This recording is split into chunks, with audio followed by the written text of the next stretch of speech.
안녕하세요 여러분. 종교와 사상으로 읽는 한국 문화 수업을 맡은 이효진입니다. 오늘은 윤회와 지옥에 대해 이야기를 나눠봅시다. 여러분은 절이나 박물관에서 지옥도를 보신 적이 있으신가요? 불교의 사후 세계는 무척이나 신비하고 넓어 보입니다. 하지만 사실 석가모니 부처님은 죽음 이후에 대해서는 말씀하지 않으셨죠. 다만 초기 경정, 상응부 경전에서 부처님은 생각 또는 마음으로 지은 까르마, 업의 결과에 따라 죽은 자는 윤회한다는 것을 알려주셨습니다. 그렇다면 윤회란 도대체 무엇일까요? 산스크리트어로 윤회는 삼사라라고 하고 본래는 함께 흐른다는 의미를 가지고 있습니다. 이는 모든 생명체는 삶과 죽음을 반복한다는 고대 인도 사상에서 온 표현인데요. 이것을 한자로 옮긴 것이 윤회입니다. 바퀴 윤자와 돌 회자가 결합된 글자로 말 그대로 끊임없이 돌아가는 수레바퀴처럼 끊임없이 삶과 죽음을 반복한다는 의미죠. 내가 지은 업에 따라 이번 생에서는 한낱 짐승이었지만 다음 생에는 인간으로 태어날 수도 있고 이번 생에서는 인간이었지만 다음 생에서는 배고픔에 굶주린 아귀로 태어날 수도 있는 것이죠. 불교에서는 이것을 지옥도, 아귀도, 축생도, 아수라도, 인도, 그리고 천도의 육도 세상으로 표현합니다. 그래서 윤회를 육도 윤회라고도 하고 윤회 전생이라고도 하죠. 여러분, 그러면 우리는 한없이 죽고 태어나야 할까요? 부처님은 우리가 깨달음을 얻는 순간 이 무한굴레에서 벗어날 수 있다고 하였습니다. 하지만 저를 포함한 대부분의 사람들은 깨달음을 얻지 못하고 수레바퀴 속에서 계속 생을 반복하는 것이죠. 그러면 이 6가지 길 중에서 나는 어디로 가게 될까요? 기본 원칙은 자신의 업에 따라서, 즉 자업자득의 원칙에 따릅니다. 선한 업을 쌓으면 선한 결과, 악한 업을 쌓으면 악한 결과로 이어지고 그 결과에 따라 육도 세계 어딘가에 태어나게 되는 것이죠. 불교에서 태어난 순간을 생유, 죽음의 순간을 사유, 태어나서 죽을 때까지를 본유라고 하는데 이 사유에서 생유의 틈을 중유라고 합니다. 즉 죽어서 다시 태어나기까지의 기간인 것이죠. 죽고 나면 바로 극락이나 지옥으로 가는 게 아니라 대부분 중유에서 망자는 49일 동안 7번의 재판을 받으며 여행을 하게 됩니다. 여러분, 2017년에 개봉한 영화 신과 함께 죄와 벌을 보셨나요? 웹툰을 원작으로 큰 흥행을 거둔 작품이죠. 여기서 김자홍이라는 주인공이 거친 7번의 재판이 바로 이 중유세계를 표현한 것입니다. 이 영화는 7번의 재판을 손에 땀이 지는 액션으로 표현하였습니다. 그래서 결국 김자홍은 육도 중 어디에서 다시 태어났을까요?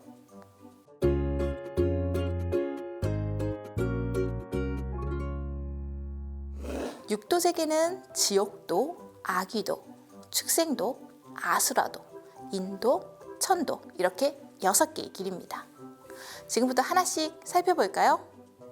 육도 가운데 가장 힘들고 괴로운 곳은 당연히 지옥이겠죠. 지옥은 산스크리트어로 나라카라고 합니다. 우리가 나락에 간다, 나락에 떨어진다 라고 하는 나락이 바로 불교의 지옥을 말하는 것입니다. 지옥은 우리가 사는 곳 아래에 있고 크게 아주 뜨거운 파열지옥과 아주 추운 파란 지옥으로 나뉩니다.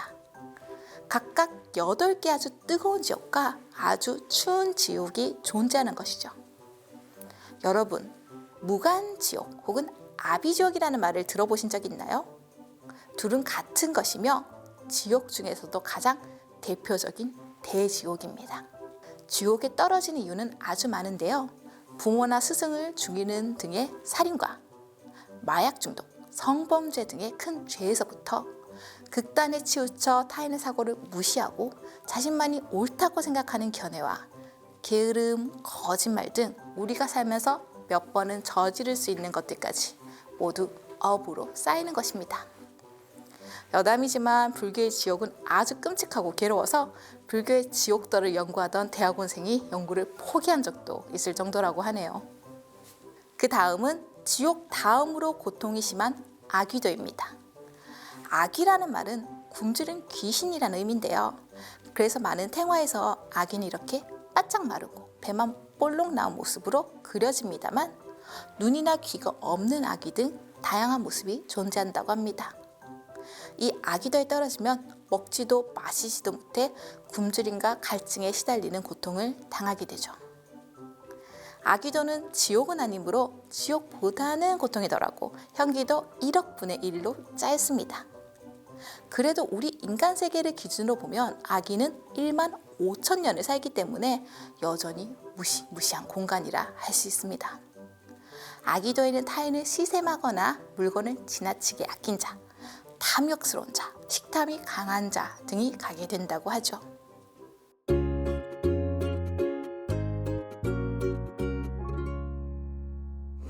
아귀도 다음은 축생도입니다. 축생은 인간 이외의 모든 생물을 의미해서 소나 말 같은 포유류는 물론 파충류, 곤충 등을 포함합니다. 축생도에 빠지게 되는 이유는 말씨가 나쁘고 탐욕이 심하고 남을 저주하는 등 대체로 마음씨와 행실의 악업이 원인이 됩니다. 지옥도나 아귀도보다는 덜하지만 축생의 삶도 아주 괴롭다고 하는데요. 약육강식의 굴레 속에서 사냥당하고 사냥해야 살아남습니다. 하지만 불교에서는 축생 역시 불성을 가진 존재로 보기 때문에 얼마든지 좋은 업을 쌓아서 인간으로 다시 태어날 수도 있습니다. 부처님 역시 수많은 전생을 거치셨는데 토끼인 적도 원숭이인 적도 있었죠. 비록 토끼와 원숭이, 물고기 같은 축생으로 태어나더라도 얼마든지 자비심과 희생을 발휘할 수 있고 궁극적으로는 깨달음을 얻을 수 있는 것입니다. 다음은 아수라도입니다. 수라도라고 하기도 하는데요. 어떤 상황이 엉망진창으로 된 곳을 보면 우리는 아수라장이라고 부르죠. 바로 불교의 아수라에서 유래한 말입니다. 아수라는 인도의 오래된 신으로 본래 천신이었습니다만 강력한 힘을 나쁜 쪽으로 사용해서 결국 악신이 되고 마는 존재입니다. 석굴암의 전실의 왼쪽 가장 첫째로 보이는 게 아수라상인데요. 이렇게 얼굴이 셋이고 팔이 6개의 모습으로 표현되죠. 아수라도에서는 어떤 일이 벌어질까요? 이들은 지혜는 있지만 싸우기를 좋아하는 존재로 어떤 죄를 지어야 아수라도에 떨어지는지에 대한 설명은 불전에서 구체적으로 전하지는 않고 있습니다. 다만 분노의 마음이 많은 이들이 여기에 떨어져 끊임없이 싸움과 전쟁을 하게 된다고 하죠. 아수라도는 인간계와 축생계 사이에 있다고 전해지는데요. 끊임없이 반목과 전쟁이 일어나는 우리 세계가 사실은 인간계가 아니라 아수라도가 아닐까요?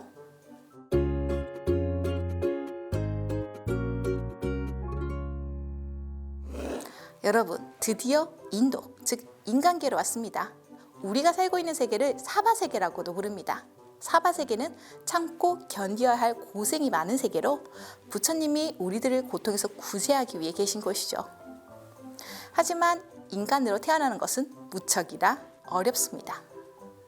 불교 경전에서는 인간으로 태어날 확률을 망망대해에 구멍이 뚫린 채 떠다니는 널빤지에 100년에 한 번 물 위로 머리를 내미는 눈먼 거북이가 우연히 그 구멍에 머리를 넣을 확률만큼 어렵다고 하니 우리는 사실 전생에 많은 선업을 쌓아서 지금 인간이란 존재로 여기에 있는 것일지도 모릅니다. 하지만 여전히 인간에게는 탐욕과 어리석음이 잠재하기 때문에 이것들을 통해 다시 악업을 쌓을 위험이 도사리고 있죠. 마지막으로 천도, 다른 말로는 천상계가 있습니다. 이곳은 신들의 세계로서 모든 욕망이 충족될 수 있고 모든 즐거움이 온전히 갖추어진 세계라고 합니다. 하지만 이곳은 불교의 극락인 서방 정토와는 다른 곳입니다. 여전히 욕망이 존재하는 욕계로서 육도의 하나인 것이죠. 이 천상계에는 다시 6개의 욕계, 유욕천과 10개의 색계, 17천, 그리고 4개의 무색계가 있어 총 27개의 천계가 있습니다. 천계는 불교의 우주관 중심에 있는 수미산에 위치하고 있으며 수미산 중턱에는 사천왕이 있습니다. 여러분, 사찰에 가면 입구에서 눈을 부릅뜨고 위협적인 모습으로 절을 지키는 사천왕상을 보신 적이 있으시죠? 각각 동서남북 4방위를 지키는 지국천왕, 광목천왕, 증장천왕, 다문천왕입니다. 천계 중에서 우리에게 가장 익숙한 곳은 아마 도솔천이 아닐까 합니다. 도솔천은 유욕천의 4번째 천이며 장차 부처가 될 보살들이 사는 곳입니다. 석가모니 부처님도 왕자로 태어나기 전에 도솔천에 계셨다고 하죠. 현재 도솔천에는 미륵보살이 계십니다. 미륵보살은 미래의 지상으로 내려와 부처가 되어 중생을 구제해 주기로 약속하신 분입니다. 한국에서는 예로부터 미륵보살에 대한 신앙이 깊었는데요. 국립중앙박물관에 가시면 국보로 지정된 금동미륵보살 방가사유상 2점을 사유의 방이라는 곳에 특별히 전시해 두고 있습니다.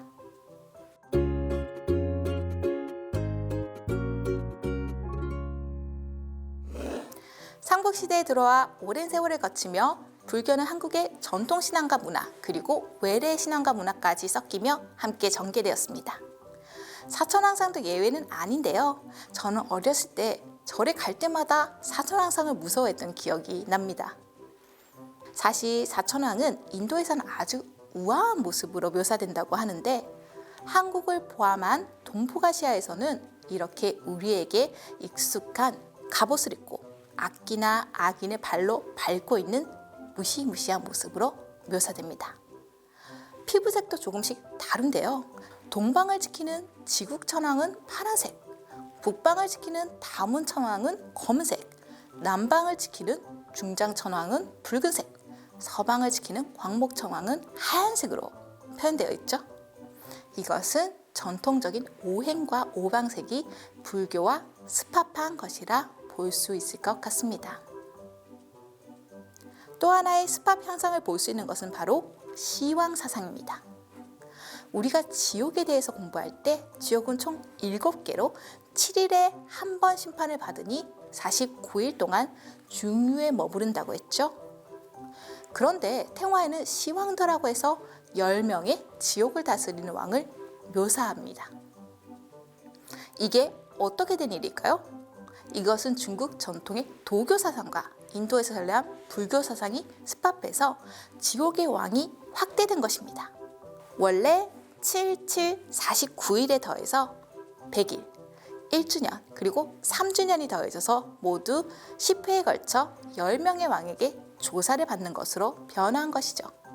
이 시왕은 심판받는 순서대로 진강대왕, 초강대왕, 송제대왕, 오관대왕, 염라대왕, 변성대왕, 태산대왕, 평등대왕, 도시대왕, 오도 전륜대왕인데 가장 가운데 있는 염라대왕이 가장 친숙하게 다가오시죠. 염라대왕은 시왕 중에서도 가장 높은 지옥을 다스리는 왕인데요. 힌두교의 리그베다에 나오는 야마의 한문식 이름입니다. 또 7번째 7일의 왕인 태산대왕은 도교에서 명계를 다스리는 최고신 태산대군이었는데 이 자리를 염라대왕에게 물려주고 태산대왕이 되었습니다. 그리고 마지막에 3년 후 심판을 받는 것은 유교의 3년상의 영향을 생각하게 합니다. 이렇듯 시왕사상에는 동북아시아 전통사상과 불교의 지옥이 습합되어 확대되고 변화하는 모습이 잘 드러나 있습니다. 마지막으로 볼 것은 민간신앙과의 습합입니다.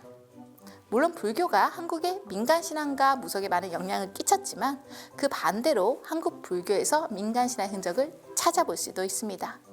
그 대표적인 예가 바로 사찰에 위치하는 산신각과 칠성각입니다. 산신각에서는 호랑이와 노인의 모습으로 묘사한 산신상을 봉안하거나 그림을 모시고 도교와 민간신앙이 합쳐져서 북두칠성을 신앙하는 칠성각이 보이는데 이는 한국 사찰에서만 보이는 특유한 정각이라고 할 수 있습니다. 감사합니다.